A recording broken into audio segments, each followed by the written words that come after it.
الرحمن الرحيم. الحمد لله والصلاة والسلام على سيدنا محمد وعلى آله وصحبه وسلم. مدنيال دمان warbaahinta iyo madaxda kala duwan ee qaranka marka hore aad baan idin salaamayaa. Waxaan aad ugu faraxsanahay runtii oo Ilaahay mahadiya in maanta oo bishu tahay 4 bishii shanaad oo maalin Khamiis ah aan boorog soo gaadhay. waxaan u soo gaadhina si aan xuquuqda dastuuriga ah aan u qaato on kaarkii aan iska diiwaan geliyay xaruntaan hor joogo inaan qaato waana qaatay Ilaahay mahadi oo ka gacanta ku jira. waxaan aqaa ka muuqata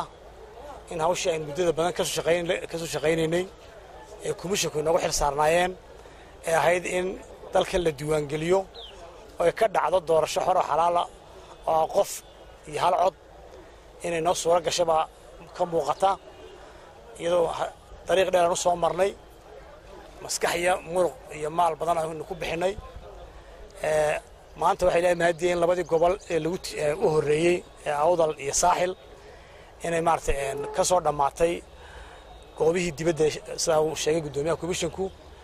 maantana ay ku sii hadhan tahay labada caasimadood sabti laga bilaabana oo 2 toddobaad dambe ay ooli doonaan magaalada madaxweynaha degmooyinka. waxaan ku boorinayaa ummadda reer Awdal iyo reer Saaxil labada gobolba iyo dhammaan ummadda reer Somaliland inay muddada hadhan ay fursadda intii u suura gal weydeen ay qaato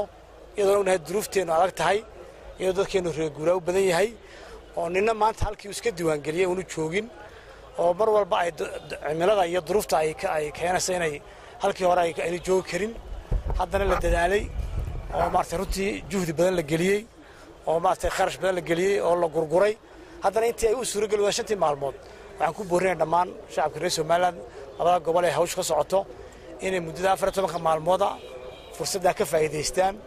oo maartay nin walba waa xaqiisii dastuuriga waana xaq dalku ku leeyahay waana maartay istaanta qarannimada ka mid tahay doorashooyinka iyo maartay kaarka